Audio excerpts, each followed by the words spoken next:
This is the Comics Alternative Interviews, another conversation with Jules Feiffer.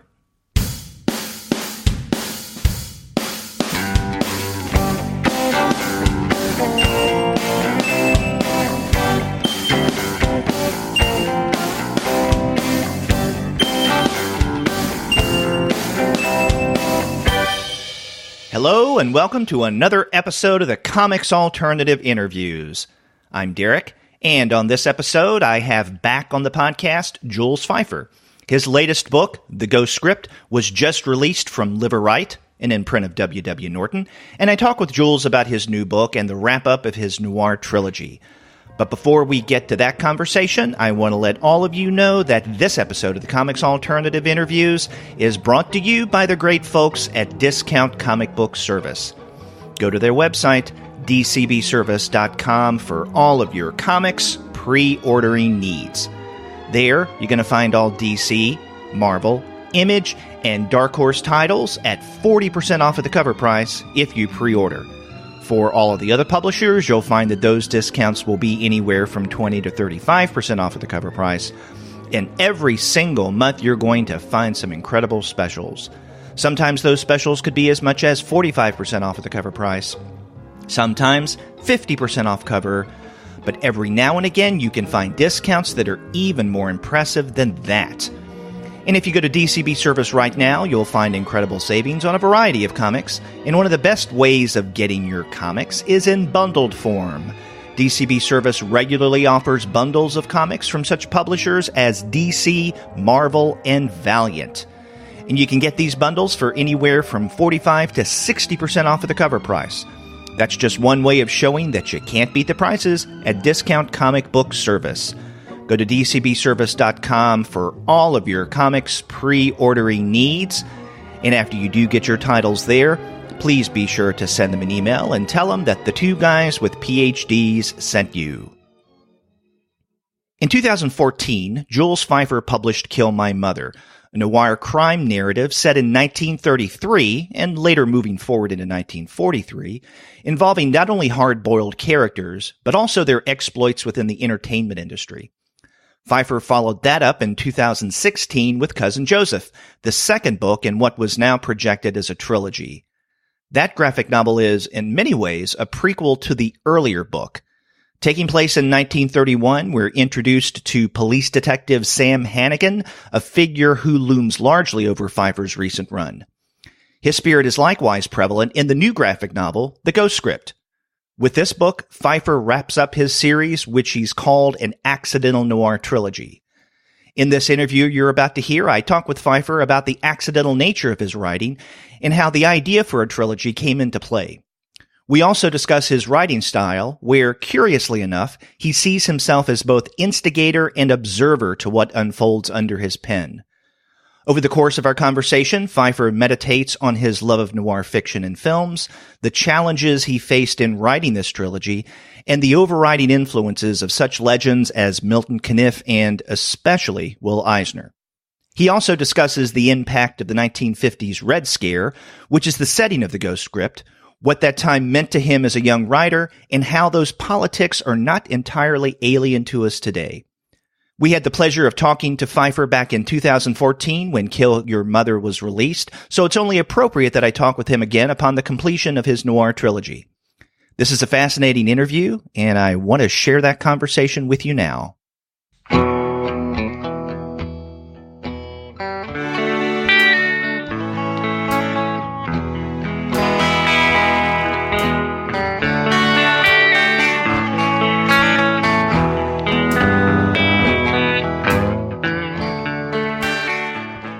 Jules, in the afterword of your last book, Cousin Joseph, you make the comment about writing this trilogy, and you called it an accidental noir trilogy. And I'm curious what you meant by an accidental trilogy.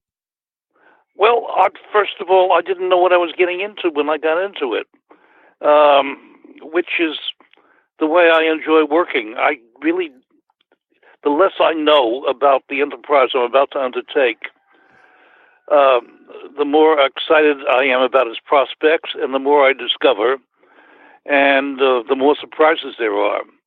What I found over the years of work is that the less planning I do, the more of a direct participant in the work I become, so that not only am I creating it, but I'm a witness and a member of the audience to the work that I'm creating. So it's more fun that way. I'm both the guy who does it, and I'm the spectator who watches it and says, "Oh, I didn't know that was going to happen." Huh. Interesting. So, okay, when you wrote your first book in this trilogy, Kill My Mother, which was published in 2014, did you have any idea at the time when you were writing the book that this would be the first of a series or the first of a trilogy? I think I thought it would be 2 books, and the second book would be about the blacklist. But as I got further and further into book 1, into Kill My Mother, it began expanding, and I discovered there was more stuff that I had to say. Excuse me. And I realized that book 1 was going to become a book 2, and as I got into book 2, I discovered it would be book 3. It just expanded of its own volition, because there was too much going on, and I couldn't squeeze it all into a couple of volumes. And but at the same time, I didn't know, even when I thought I was going to write about the blacklist, exactly where I was going with it, or what I was going to do, or what I intended to do. And at the beginning, with Kill My Mother, I wasn't thinking at all, really, in political terms. It kind of evolved of its own volition. Mm-hmm. And it seems to me that the second book, which came out a couple of years ago, Cousin Joseph, I guess more directly sets the stage for the politics that you're referencing. Exactly. And even though we're not yet at the blacklist, because actually the action in Cousin Joseph takes place in 1931, which is 2 years before at least half of Kill My Mother takes place. So that's right. But you nonetheless deal with politics in terms of this idea of Americanness and foreignness, that in many ways nicely sets the stage for this new book, The Ghost Script. Yes, because in 1931, which was 2 years into the Great Depression, there was a lot of stuff that laid the groundwork for that. There was the labor union movement was, and particularly the left-wing part of the labor union movement, was becoming stronger and stronger, and having conflicts with management. And all of the politics that later typified the New Deal years of the 30s came to birth during this period. Mm-hmm. Now, I think one of the things, if Cousin Joseph sets the stage politically for this new book, The Ghost Script, then I think your first book, Kill My Mother, in many ways introduces us to many of the characters who will be the main players, not only in this new book, but also in Cousin Joseph as well. I mean, Elsie, Annie, even some minor characters, or relatively minor characters, like Lady Vale and Patty. And of course, in Cousin Joseph, we're introduced to Archie Goldman, who for the first time. Yeah, and Archie is, I guess, arguably the main character or the protagonist of The Ghost Script. Do you feel that? Yes, he is. Yes, well, he's the engine that keeps it going and chugging along, and but as the book evolves, you discover he's only one of the main characters. I mean, other characters take precedence from moment to moment, but it keeps coming back to Archie. Mm-hmm. Yeah, we also get introduced in Cousin Joseph, the character Cousin Joseph. In fact, if I remember correctly, we see him on the very first page, and then that's it. In the book Cousin Joseph, we don't see him anymore. But then that becomes one of the big mysteries in this new book, the Ghost Script.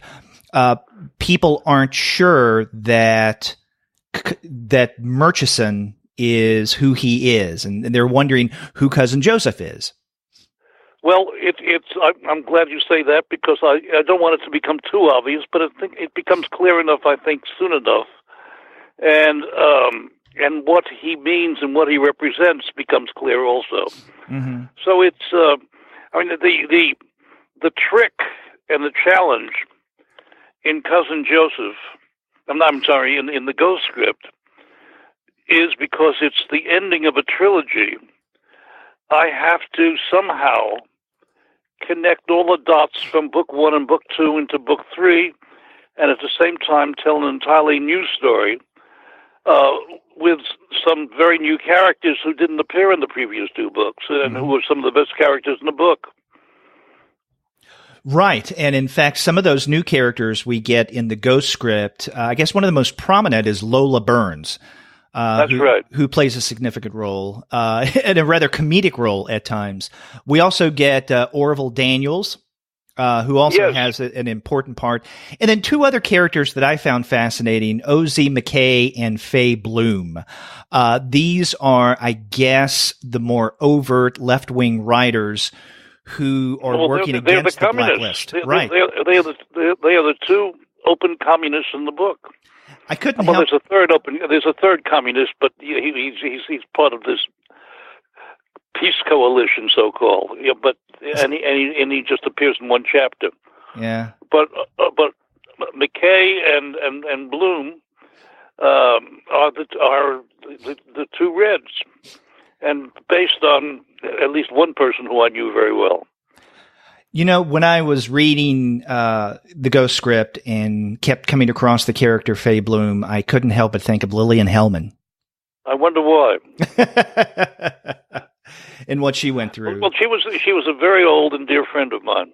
Ah. And drank a lot and coughed a lot and laughed a lot, and all of that is in there.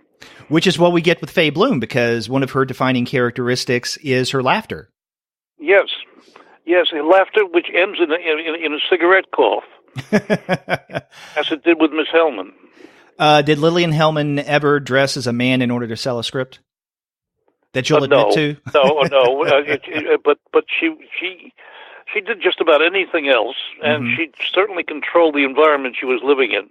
Mm-hmm. And but she was an awful lot of fun. She could be very difficult and royal pain in the ass from time to time. But she could also, as was said about Reggie Jackson when he was on the New York Yankees, he was the straw that stirred the drink. Well, Lillian was the straw that stirred the drink of any society she was in, any group of people she was in with. Mm-hmm. Another thing that's noticeable about the Ghost Script, this new book, that we really don't see in the earlier ones, and for good reason, are the variety of flashback chapters that you have. And in fact, in going back through Kill My Mother and then Cousin Joseph, after having read the Ghost Script, I noticed that those flashback chapters, they seem to be like scene by scene, panel for panel reproduction. I mean, actual flashbacks to at least the certain sections in Cousin Joseph. In some cases, in other cases in the flashbacks, I cut panels or altered them slightly or changed some of the dialogue slightly because the role they play is to basically round out for the reader the experience of the third book by reminding him or her of what went on in the first 2 books. Mm-hmm. Now, this leads me to something else that I'm curious about from a writer's perspective. Do you feel that someone could pick up the Ghost Script without having read Kill My Mother and Cousin Joseph and get as much out of it as you would want them to, or do you feel it is necessary to have some knowledge of the previous 2 books of the trilogy? I think each one of the books can exist quite ably by itself. Mm-hmm. But I think if you read all three of them, it's an infinitely more interesting and what I hope will be a more profound experience and more telling experience. But you don't have to know Kill My Mother or Cousin Joseph to get the Ghost script at all. And so it is with Cousin Joseph. You know, that they each work as single books, and they work better if you're going to read all three of them. Mm-hmm. Now, characters who are definitely in all three books are Elsie Hannigan and her daughter Annie. And there are other characters that we see among the three books. I think Patty is one of them. But I think Elsie and Annie really stand out. And I was wondering about your experience in terms of writing them as characters throughout the trilogy and how close you feel to Elsie and Annie as characters. Well, it's in the beginning, in Kill My Mother, Elsie is young. Annie is young. She's a teenager.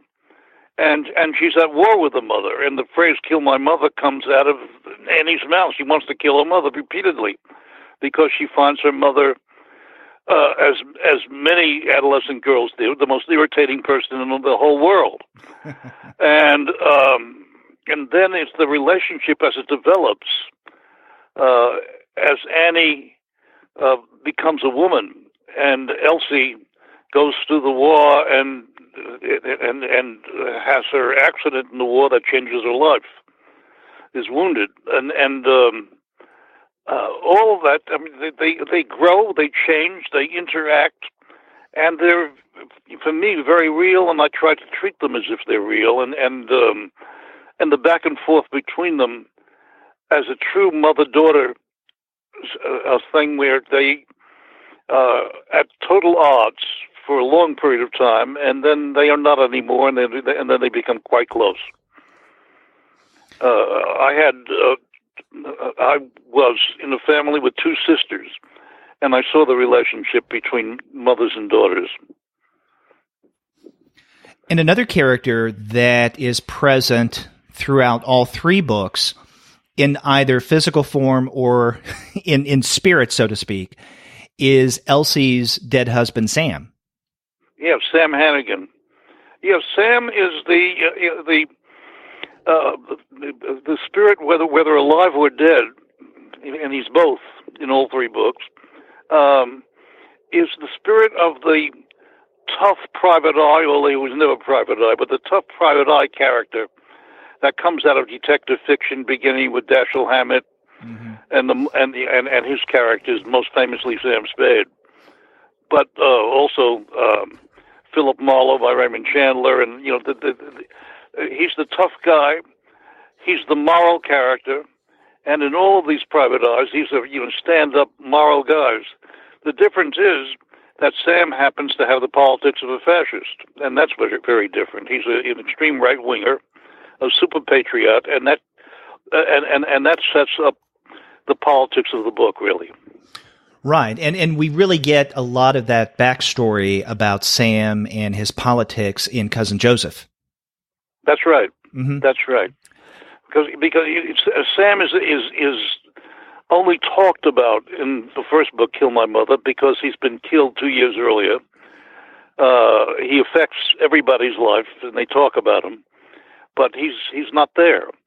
The stroke that sent Cousin Joseph into his trajectory, the second book, is I realized that it had to be Sam's book, that Sam was the centerpiece of that book, and we had to learn who this character who so affected all the characters in book one was by doing this prequel, and it was great fun and a great excitement in figuring out who and what Sam was, to make him attractive,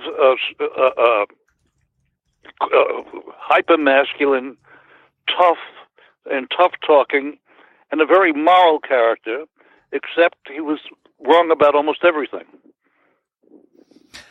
And that's the complication that I found interesting.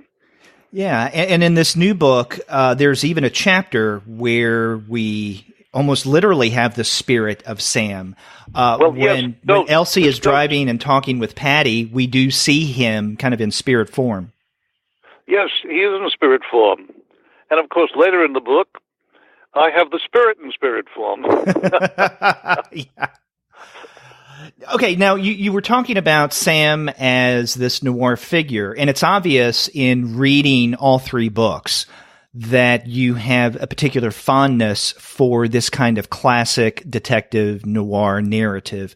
And so I was wondering if you could talk a bit about your experience with noir detective narrative, maybe even going back to your time in working with Will Eisner and the Spirit. Well, it's of course, everything begins with my years with Eisner. Actually, it begins before my years with Eisner because I wrote about this in my memoir, a book called Backing Into Forward. I mean, Eisner was my teacher and my guide and my mentor from the time I was about 8 or 9 years old and discovered his work before I knew the Spirit. When he was doing strips like Hawks of the Seas and Espionage with starring Black Ace or Black X, as he kept changed names. But Eisner was this singular presence on the comic book page as an artist and as a storyteller that even if you were 8 or 9 years old, you knew this guy is different. This guy isn't like anybody else doing comics. And this guy, I have to see everything he ever does. And as a kid, the two cartoonists who did adventure cartoons, as I write in my introduction, were Milton Caniff, Terry and the Pirates at the time of my childhood, and Will. And they were major influences and remain so. I mean, these three books could not have been done without Caniff and Eisner looking over my shoulder and guiding me.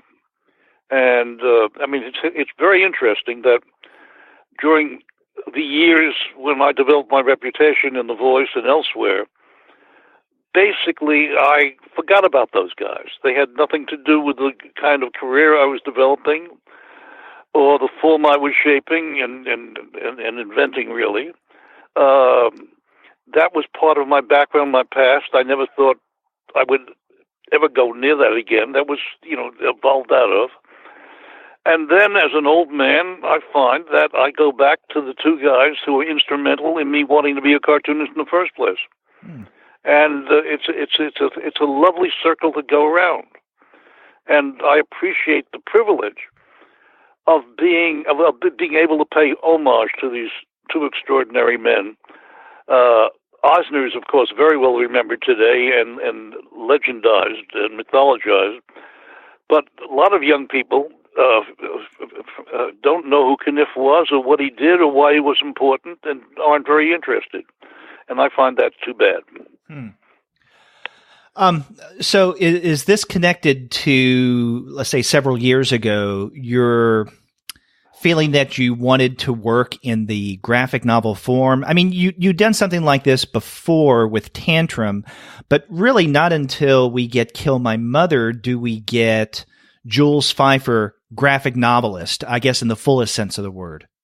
Yes, Tantrum was something very different. I thought of Tantrum as a novel in cartoon form, but it was deeply connected to the Feiffer identity I established before. It's if you read the Feiffer strips over the years, or you read my longer narrative cartoons like Monroe and Passionella, Tantrum is immediately recognizable as part of that genre, and but Kill My Mother was something very, very different and unlike anything I had ever attempted, and more than that, unlike anything I thought I was remotely qualified to do. I did not think this was a form that I knew how to draw in. I knew I could write it because I wrote The Spirit all those years for Eisner, but so I had no qualms about being able to write in that form. but I thought somebody else would have to illustrate it. And when I actually wrote the first draft of the book and showed it to Bob Weil, my editor at W.W. Norton, and told him that we'd have to get an illustrator because I can't draw in this style, he said, "You're crazy. You have to draw it. And just try it." So I went home and picked out 2 sample pages from the book and fiddled around with it. And my problem all the years when I could not draw in that style is that all the cartoonists, all the professionals, Eisner and all of his staff, and everybody I knew subsequently, that were masters at handling a number 2 and number 3 sable brush and using these slick brush strokes to get a line, and I was lousy at it. I never had the ability from that day to this, to handle a brush with that kind of facility. There are so many technological things in life that I simply have never mastered and would never master. But in the interim, in the intervening years, there were a series of brush pens that were created, the micron pens and other pens, that allowed you to draw as if it was a brush stroke, but you can use it as if it's a pen or a pencil. So suddenly, I had a facility by the means of this new brush pen to make it look almost as if I knew how to draw with a brush, which I didn't and still don't know how to master. And it gave me the freedom to draw the way I wanted to, which was the sense of characters leaping off a page, to do action as if it was happening in front of your eyes. It gave me a sense of immediacy that I've always lusted after and longed for, and in the Feiffer strip only took advantage of when I would do the dancer cartoons. But here I could do action and fist fights. Always wanted to do fist fights, and chases and work in a storyboard cinematic style. So I was over 80 when I began the art on the book, and I was like a kid. I was just so excited and also terrified because from every page of Kill My Mother, I recognized how unqualified I was to do this, how I couldn't possibly make it work, how I didn't know what I was doing. So with every page, I had to go through a mini nervous breakdown before I could finish the page, and always was amazed that despite the mini nervous breakdown, it looked like I knew what I was doing, when of course I didn't. And there were 150 pages or so. I think the book is 148 pages. And for 148 pages, I had a nervous breakdown every page. And sometimes I had to take a week or two just to recover from my own anxiety, because I couldn't believe that I could pull this off. And then I started to show the work to some artists out here in the East Hampton area and on Long Island, where I was then living full time, and got such a positive reaction from people whose work I admired that it gave me the confidence to go on and experiment more and take more chances, because the feedback was extraordinary, and of course what I hoped for, but I didn't expect I'd get. And by the time book 1 was finished, I was also finished with my nervous breakdowns, and book 2 took a lot less time because I didn't have to have any breakdowns.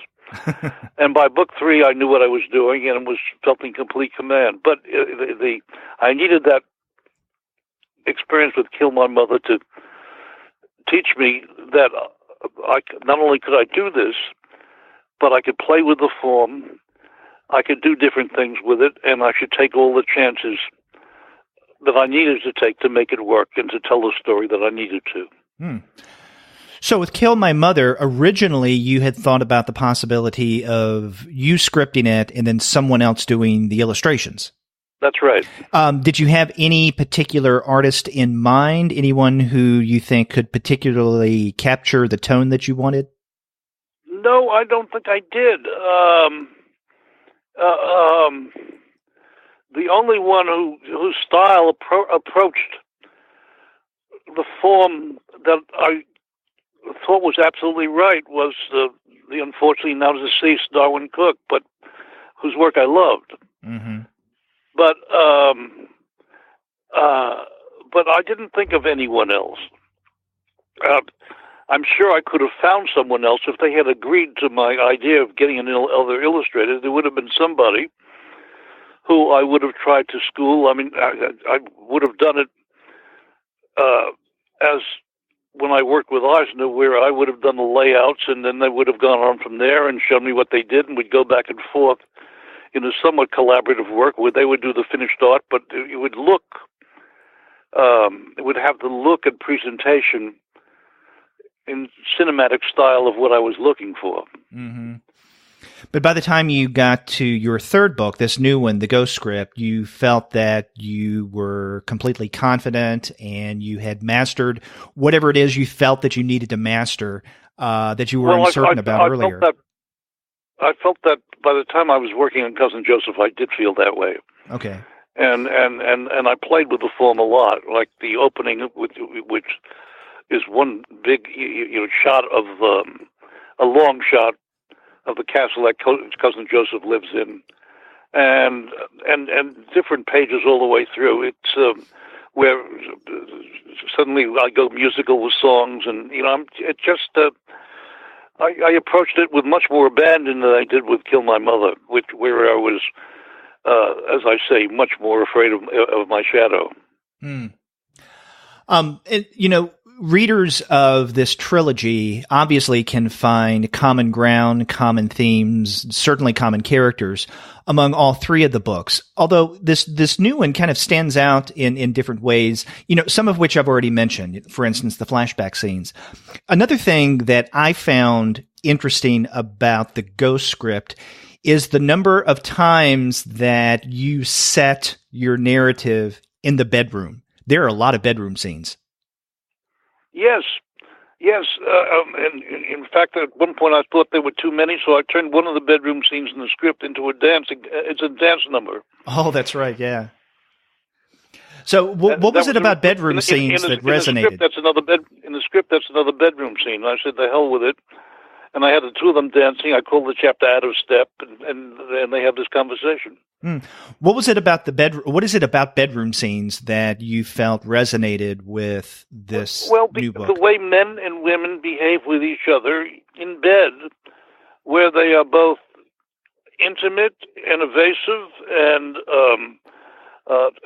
so it's never about sex. It's about the talk that follows the sex act or precedes the sex act.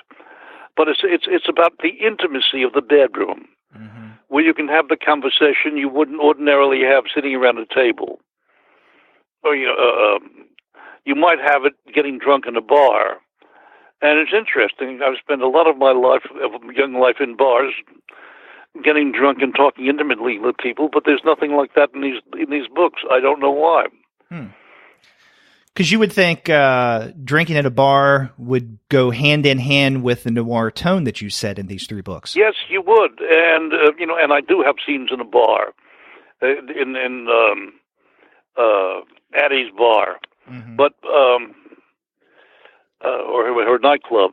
But it's amazing, and actually in Kill My Mother there are scenes in the bar with the two detectives, but I don't have a lot of that.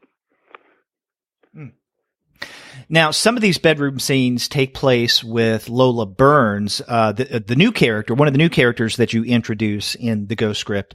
But I think most as a footnote, Lola Burns is the name of the character Jean Harlow played in the movie Reckless. Oh, so a tip of the pen there. There are little hints all the way through there of the whole book, all three books. Have these little throwaways, which are my secrets. I mean, which brings me back to that earlier question about your relationship with noir or detective narrative, and not just in terms of written form, like let's say with Chandler, or with The Spirit, but also film. Well, I've talked about this, and I think written about it, that that when I was coming of age as a young man, it was just in the early post-war years of World War II, and the United States had come out of that war as the big victor and least harmed, least attacked,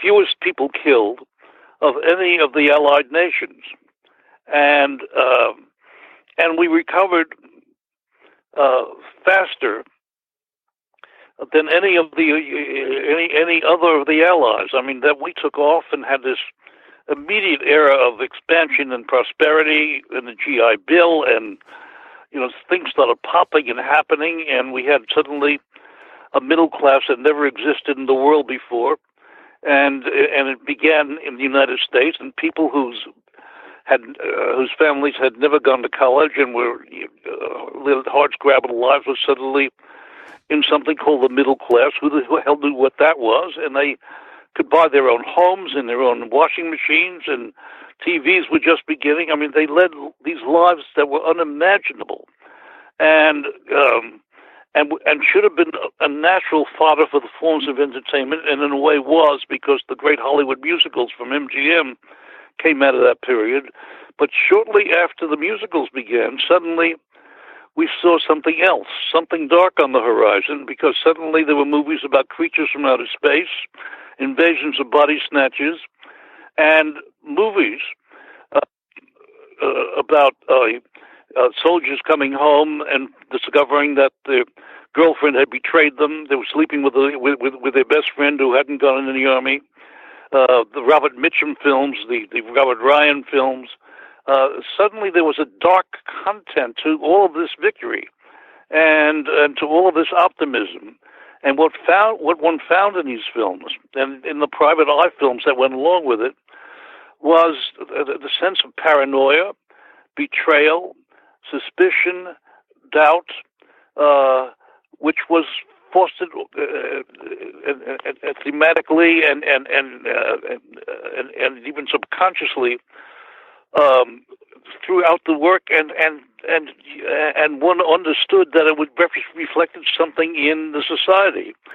That though we were the biggest winners, we were also in some ways the most insecure, and we were building basement shelters to protect us from Russian bombs, which couldn't be delivered except maybe by the mail, and that there was a sense that everybody was out to get us. That whatever the real threat, it was wildly exaggerated and wildly built upon, and this was what excited me and interested me in what to do with my noir, because noir actually represented the insecurity, doubt, and fear of what should have been a triumphal nation. And that's what I was getting at. And, part of this insecurity and uncertainty leads us to the temporal setting of this new book, which takes place in 1953. And you point out in your foreword your own experiences with the House Un-American Activities Committee, and in particular, the experience you witnessed with Clifford Odets and what kind of impact that had on you. And I'm wondering if you could speak a bit about the anti-communist hysteria that took place during the 1950s and what it meant for you as not only an individual, but also as an artist. Well, also as a Jewish boy from the Bronx, that the most famous creative Jewish boy from the Bronx was Clifford Odets, who maybe 10 years older than I, was a young would-be playwright who got involved with the most ambitious, far-seeing left-wing theater company called the Group Theater, and in the 1930s and 40s, and wrote some plays that are still remembered very well: Waiting for Lefty, Golden Boy, Awake and Sing.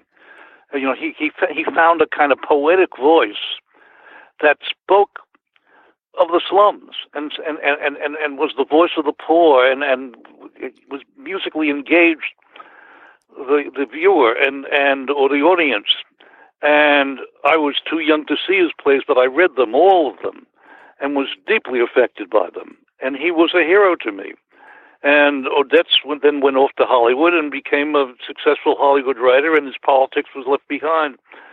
But the effect of Odets, I mean, without Odets, there would not have been a Paddy Chayefsky or an Arthur Miller.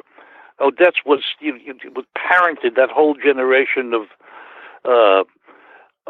class-conscious, working-class writers and problem plays.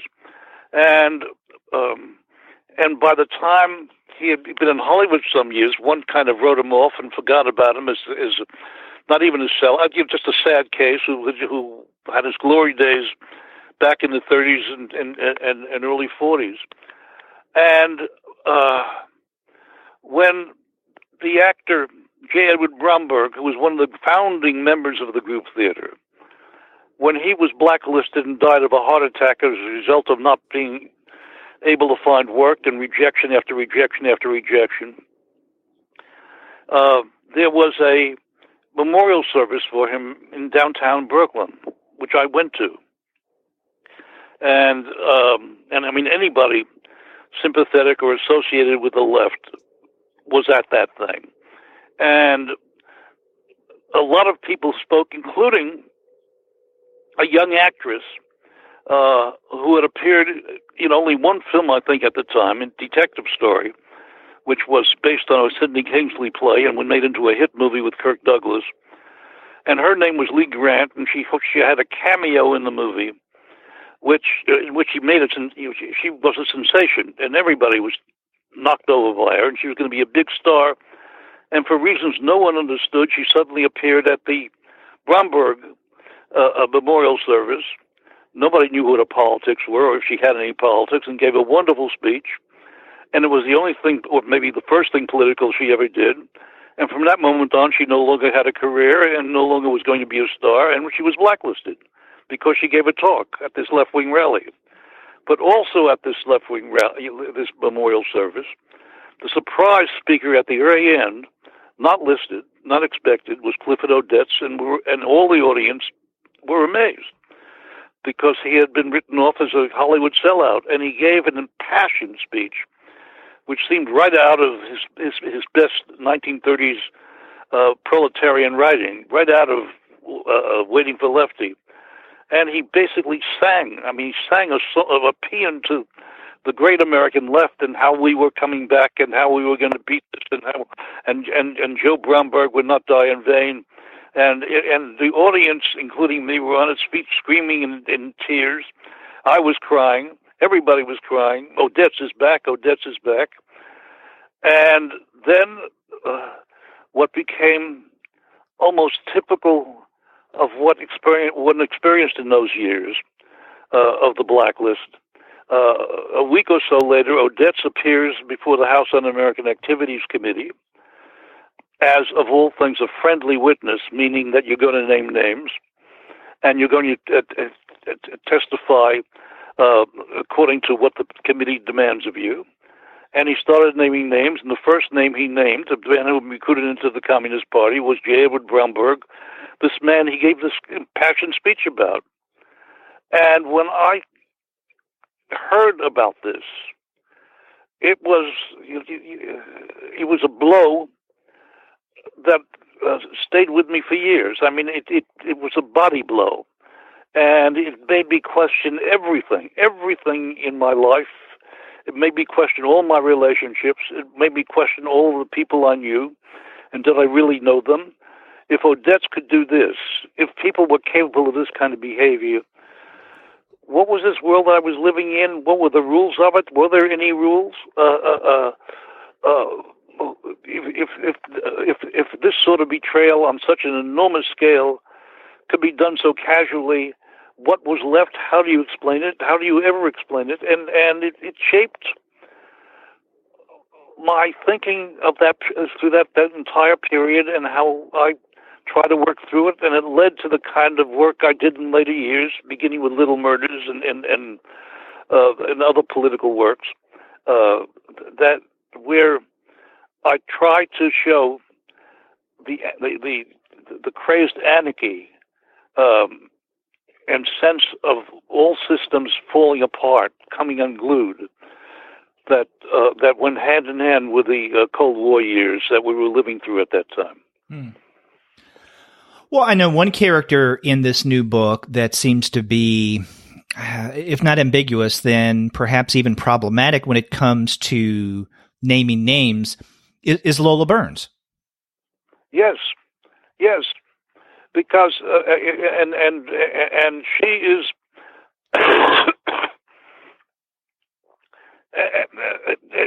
the reader will discover, how she becomes a pivotal point of the story throughout, and one of the key characters from the very beginning of the book to the very end.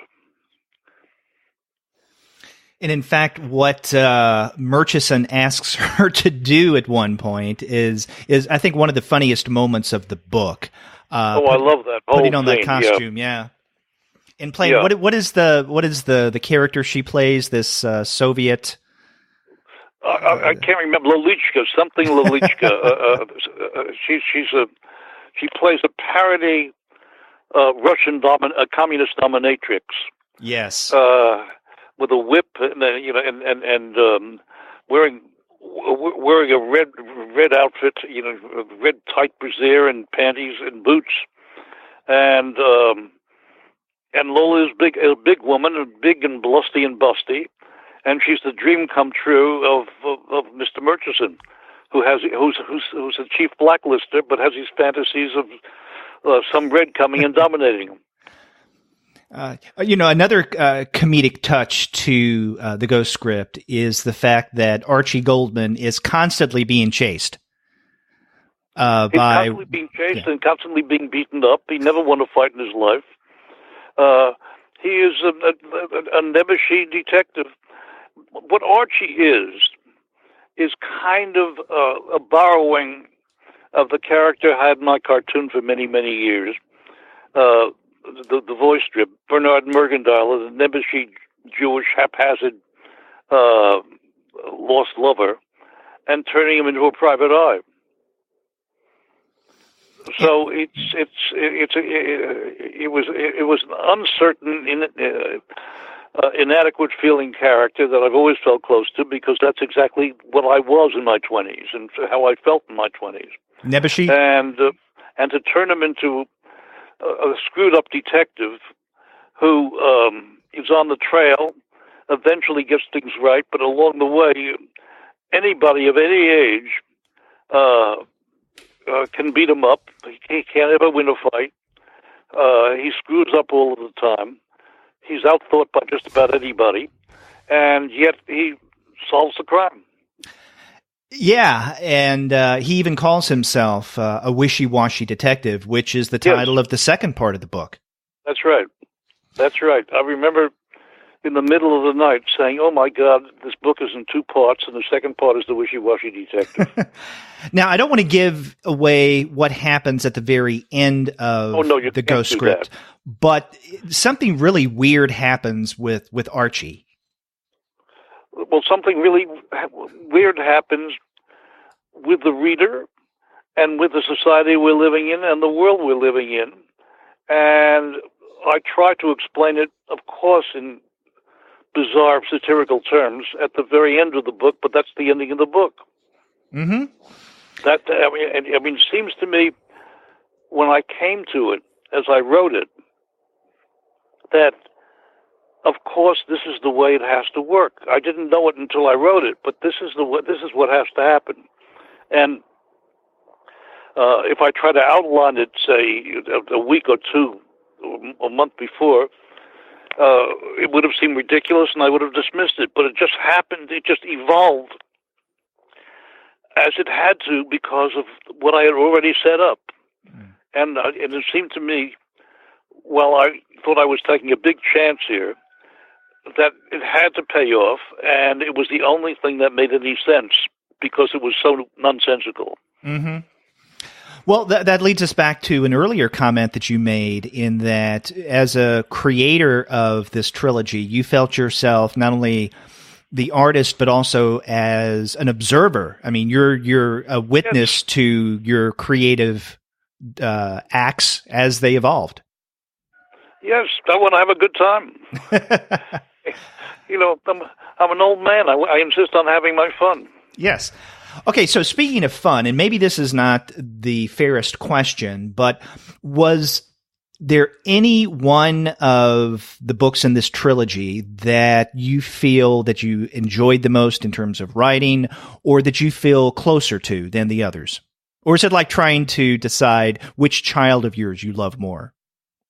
I think in terms of the artwork, in terms of the act of drawing,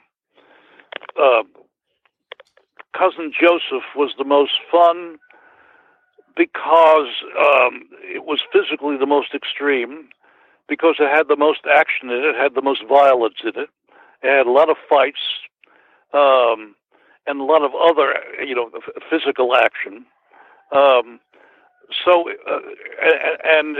it was the most satisfying because I could just, if you're a boy cartoonist in his 80s, there's nothing more fun than doing a 2-page fist fight between a couple of guys, and figuring out, how they hit, how they miss, what they do, what the blows, what it looks like. And there were fights all the way through. There was violence all the way through Cousin Joseph. In terms of storytelling, and the best piece of writing, I think easily the Ghost script exceeds the others. Really? And is the best piece of written work of the three. Because I figured out how to wind it all up, how to connect all the dots, and how to end it with a bang that nobody, including me, would expect. Okay, so you have now finished this trilogy that you had started back in 2014 or even before.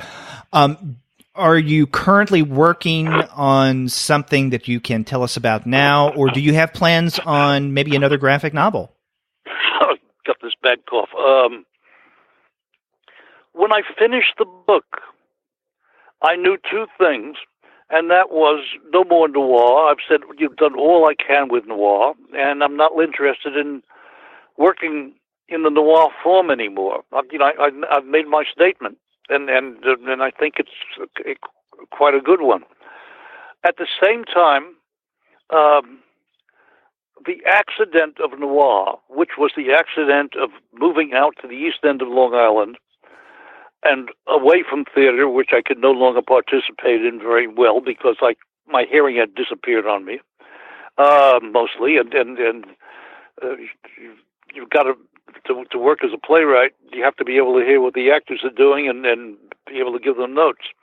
I moved out. I tried to figure out a form I could work in, and the graphic novel evolved out of the limitations of age and location. And having discovered it, and discovered that I was good at it, the notion of never doing another one was unacceptable to me.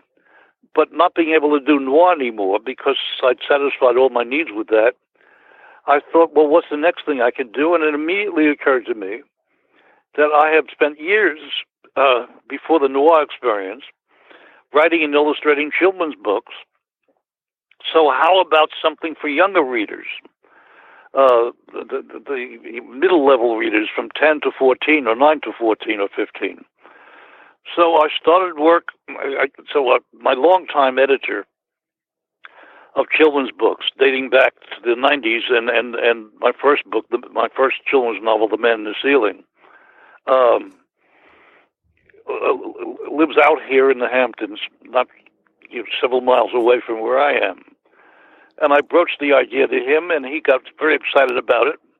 And I came up with an outline for a kind of sci-fi fantasy series of graphic novels, 3 or 4 of them, depending on how they work out, of a brother and a sister who go into another dimension and have these series of wild adventures and fantasies of one kind or another. And what makes it, in a way, more interesting and different from the other sci-fi fantasy things is that it's less engaged with all of the extravagances of that world and grounded in the relationship between the brother and the sister who throughout every adventure are busy quarreling with each other, and they never stop fighting with each other. And so it's their relationship plus the wildness that comes with with the adventures that moves or will move this trilogy if I manage to ever sell it. But that's what I'm working on now. So you do plan on this to be at least a trilogy, if not maybe 4 books? Yeah, well, that's up to the publisher, and so it's in early days yet. I mean, we haven't sold it yet, but that's what I'm working on, and that's what we're working on right at this very moment. The presentation that will lead to me, sitting down and having a deadline and going to work on these books, which I'm very excited about now, because it allows me to continue with the graphic novel, and all of that is very moving to me, because when I was a kid, all I wanted to do was comic strips and comic books, and I drew them all the time, and I drew them at home, and I drew them for myself, and sometimes I go out in the street and sell them for a nickel. Because the real comic books sold for a dime when I was a kid, so I was selling them short, but this was the film I adored, and to go back to it at this point when I'll be 90 in January is just insane, and I love the idea. So in many ways, your career is evolving in ways that are, I guess, somewhat similar to Will Eisner's, in that late in his career, he wrote exclusively within the graphic novel format, and that seems to be where you are now as well. Well, yes, Eisner remains my mentor. He started that way, and it doesn't matter that he's dead; he's still around. And he was doing a number of graphic novels that had an autobiographical tint to it. Have you considered doing a graphic novel that is autobiographical or memoirist in one way or another? Well, maybe they were all autobiographical in my own way. Who knows? But I was never interested in the more realistic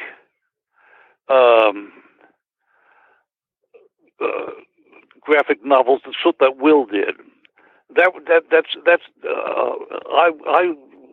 I always wanted to use the form for storytelling that was not a disguised form of autobiography, and Will went out in another direction, but that never really appealed to me.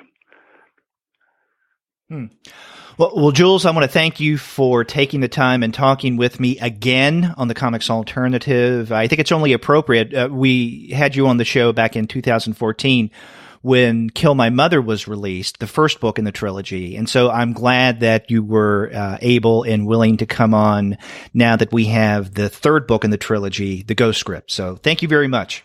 Okay, thanks a lot, and I enjoyed our talk.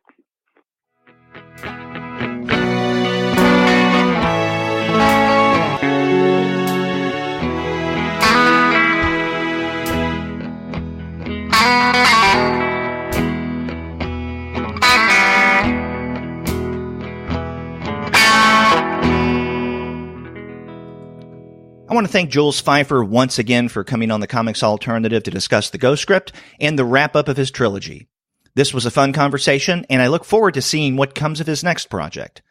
And if you want to find great books like the kind that Feiffer creates, then head on over to the website of our sponsor, Discount Comic Book Service. If you go to dcbservice.com right now, you'll find unbeatable prices on a variety of single issues, graphic novels, and archival collections. That's dcbservice.com. And after you do get your comics there, get in touch with me and let me know what you thought about my interview with Jules Feiffer.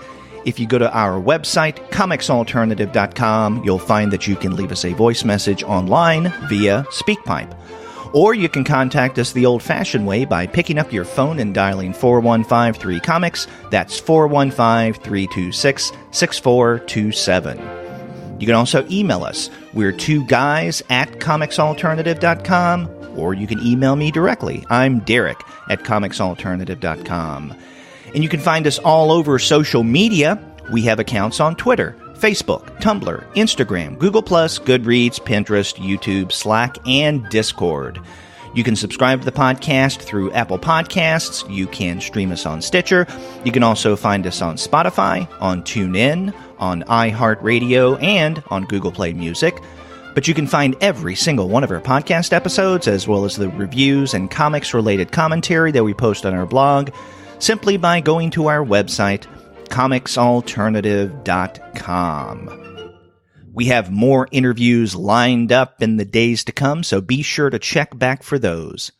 Until then, take care.